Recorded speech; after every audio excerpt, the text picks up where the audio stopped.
Hello বন্ধুরা, DreamBD26 আরও একটা নতুন ভিডিওতে আপনাদের সবাইকে স্বাগতম। আমাদের আজকের ভিডিওর বিষয় হচ্ছে মায়া সভ্যতা। মায়া সভ্যতার একটি ক্যালেন্ডার। মায়া সভ্যতার ক্যালেন্ডারের রহস্য। সালটা ছিল 2012। সারা বিশ্বে তখন একটাই গুঞ্জন, পৃথিবী ধ্বংস হতে চলেছে। কারণ এক প্রাচীন সভ্যতা মায়া সভ্যতা, মায়া সভ্যতার তৈরি একটি ক্যালেন্ডার। তাদের গণনা অনুযায়ী সেই বছর 21শে ডিসেম্বর আমাদের সময়কালের ইতি ঘটবে।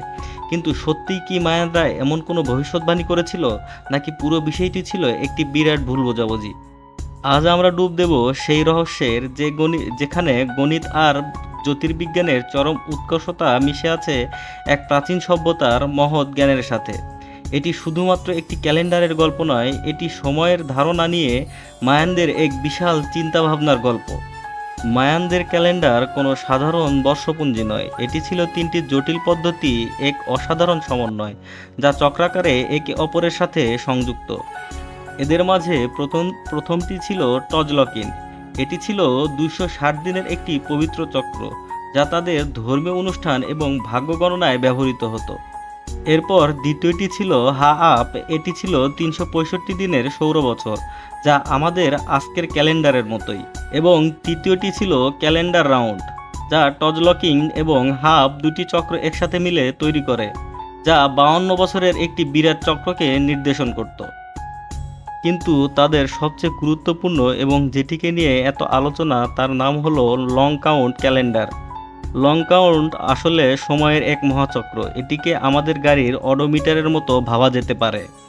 মায়ারা বিশ্বাস করত তাদের মহৎ সৃষ্টি থেকে শুরু করে 21শে ডিসেম্বর 2012 পর্যন্ত সময় অতিক্রম করেছে তাদের কালের একটি চক্র মাত্র।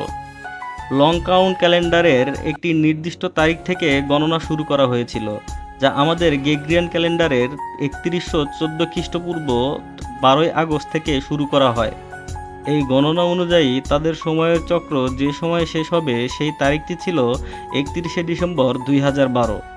আসল ঘটনা হলো, মায়ানদের কাছে 21শে ডিসেম্বর 2012 সমাপ্তি মানে ছিল একটি মহৎ চক্রের শেষ এবং নতুন চক্রের শুরু। এটি আমাদের জন্য 31 ডিসেম্বর থেকে 1 জানুয়ারি হওয়ার মতো একটি গুরুত্বপূর্ণ তারিখ। ক্যালেন্ডারের একটি পাতা উল্টানো মানে পৃথিবীর শেষ হওয়া নয়, এর মানে আরেকটা নতুন বছরের শুরু হওয়া। কিন্তু পশ্চিমা সংস্কৃতিতে এবং বিশেষ করে হলিউডের সিনেমা ও সস্তা রহস্যের বইগুলোতে এই চক্রকে, সমাপ্তিকে পৃথিবীর ধ্বংস বা মহাপ্রলয় হিসেবে ভুল ব্যাখ্যা করা হয়, যা ছিল সম্পূর্ণ মিথ্যা এবং ভিত্তিহীন প্রচার। মায়ান পণ্ডিত এবং প্রত্নতাত্ত্বিকগণ এই ভুল ধারণার বিরুদ্ধে বারবার আওয়াজ তুলেছেন।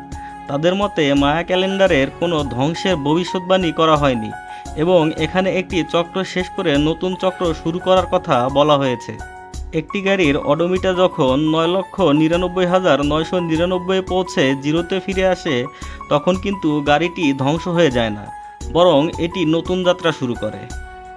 প্রমাণ হয় মায়ানরা বিশ্বাস করত যে পৃথিবী ও সময়কাল চলতে থাকবে।